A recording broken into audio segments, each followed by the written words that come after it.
ఇక్కడికొచ్చిన media మిత్రులందరికీ పేరు పేరున అందరికీ దండాలు పెడుతున్నా. ఎందుకంటే ఇక్కడ మేము కెమెరాల ముందు ఎంత పర్ఫామ్ చేసినా ఫ్రమ్ ద ఫస్ట్ డే మీరందరూ మమ్మల్ని జనాల దగ్గరికి తీసుకుపోయే దాంట్లో చాలా అంటే చాలా పెద్ద పాత్ర పోషించిండ్రు. అందుకు మీ అందరికీ నేను జీవితాంతం రుణపడి ఉంటా. అండ్ ఇప్పుడు సినిమా గురించి అంతా వీళ్ళందరూ చెప్తూనే ఉన్నారు. ఏదో నేను ఉడతభక్తి సాయం మాత్రమే చేసినా కానీ కష్టం ఈయనది, ఫలితం అందరిది. చాలా కష్టపడినాడు సినిమా చేసేటప్పుడు. అంటే ఒక్కొక్క రోజు ఒక్కొక్కటి తలుసుకున్నా కూడా అది చెప్పుకోవడానికి మాటలు రావు, కళ్ళకి వెళ్ళి నీళ్ళు గారుడు తప్ప. సో అంత మంచి కష్టం కూడా మాకు ఒక మెమొరీ లాగా ఉండిపోయింది. ముగ్గురితో స్టార్ట్ అయింది సినిమా. రాకేష్ గారు, అంజన్న, చరణ్ అన్న ముగ్గురితో స్టార్ట్ అయ్యి దాని తర్వాత వంశీ, శేఖర్ అన్న వాళ్ళ హ్యాండ్ పడంగానే చాలా అంటే చాలా లక్కీగా ఫీల్ అయినాం మేము. ఆ తర్వాత శ్రీనివాస్ గౌడ్ గారు ఈ ప్యాటర్న్లకు రాగానే అసలు ఇంకా మా ఆనందానికి మా కష్టానికి ఇట్లాంటి కష్టాలు ఇంకా ఎన్నైనా ఎదుర్కోవచ్చు అనే ఒక భరోసా వచ్చింది. అంటే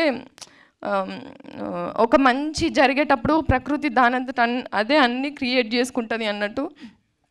ఈ సినిమా స్టార్ట్ చేసిన దగ్గర నుంచి చరణ్ అన్న అప్రోచ్ అయిన విధానం కావచ్చు, అంజీ అన్న దగ్గరకు వచ్చిన విధానం కావచ్చు, వంశీ, శేఖర్ అన్న వాళ్ళు వచ్చిన విధానం కావచ్చు, సినిమా రిలీజ్ డేట్ ఫిక్స్ చేసుకున్నాం రిలీజ్ అవుతుందో కాదో అని చెప్పి డైలమాలో ఉన్నప్పుడు శ్రీనివాస్ గౌడ్ గారు ఒక దేవుళ్ళలాగా వచ్చి మేము రిలీజ్ చేస్తాము అని చెప్పి హామీ ఇచ్చిన విధానం కావచ్చు, మాకు చాలా అంటే చాలా ఇంకా అంటే మేము ఫ్యూచర్లో ఇంకా సినిమాలు చేస్తాం కావచ్చు, ఇంకా కష్టపడతాం కావచ్చు, కానీ ఈ సినిమా ఇచ్చినంత మెమొరీ కానీ, ఈ సినిమా ఇచ్చినంత రిలేషన్స్ కానీ, అంటే ఇవన్నీ మేము జీవితాంతం కాపాడుకుంటే మాకు అదే పెద్ద కోట్ల ఆస్తి అనుకుంటా. నేను ఈయన లైఫ్లోకి వచ్చేటప్పుడు సింగిల్ని, అంటే నాకు నిజంగా కూడా ఒక సర్కిల్ మెయింటైన్ చేయడం నాకు రాదు. నేను సింగిల్గానే ట్రావెల్ అయినా, సింగిల్గానే నా కెరియర్ నేను స్టార్ట్ చేసిన. ఈయన లైఫ్లోకి వచ్చిన తర్వాత ఈయన ఏదైతే క్రియేట్ చేసుకున్నాడో ఒక ఆ ఆరా లైఫ్ లాంగ్ నేను ఈయనకు తోడుండి కాపాడుకుంటే అదే నాకు బిగ్ అచీవ్మెంట్ అనుకుంటా నేను. అందుకే ఈయనతో చాలాసార్లు చెప్తాను, నాకు ఇది సంపాదించుకోవాలి, అది చేసుకోవాలి, నేను ఇట్లా బతకాలనేది నాకేం లేదండి. మీరు సంపాదించుకున్న వాటిని నేను కాపాడుకుంటే నా జన్మ ధన్యం అది అని చెప్పి. సో నిజంగా ఇంతమంది ఉండి ఏ సినిమా చేసినా మీరు ఎక్కడ అడుగు పెట్టినా, మీరు ఎవరు చేయి పట్టుకున్నా వాళ్ళు నిజంగా ఒక ఫెవికల్ లెక్క మీతోని అతికిపోయి ఉంటారు.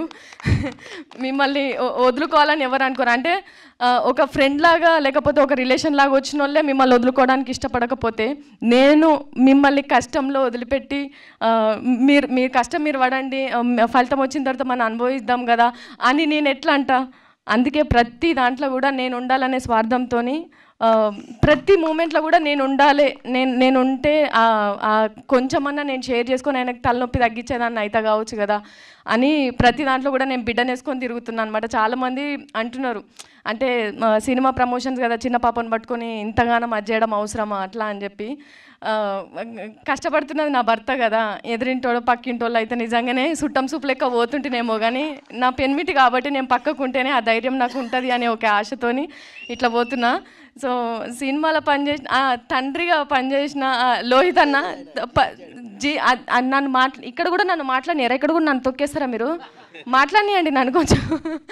సో లోహిత్ అన్న కావచ్చు, మధు అన్న అండ్ లతక్క, వీళ్ళందరి గురించి ఎంత చెప్పుకున్నా తక్కువే. అంటే లొకేషన్లోకి వెళ్ళిన తర్వాత ఈయనని చూసుకొని నేను చాలా రిలాక్స్గా కూర్చుంటుండే. ఎందుకంటే ఇక్కడ కూడా నేను కొంచెం జాగ్రత్తగా చూసుకోవాలా ఏమన్నా, అంటే మైండ్ ప్రెషర్ అనేది భార్యకే అర్థమవుతుంది, కొంచెం చుట్టూన్న వాళ్ళకంటే కూడా ఆ వైబ్ ఏందనేది తెలుస్తుంటుంది, నేను టెన్షన్ పడుతున్నాడా ఏంది అనేది ముఖం చూసినప్పుడు.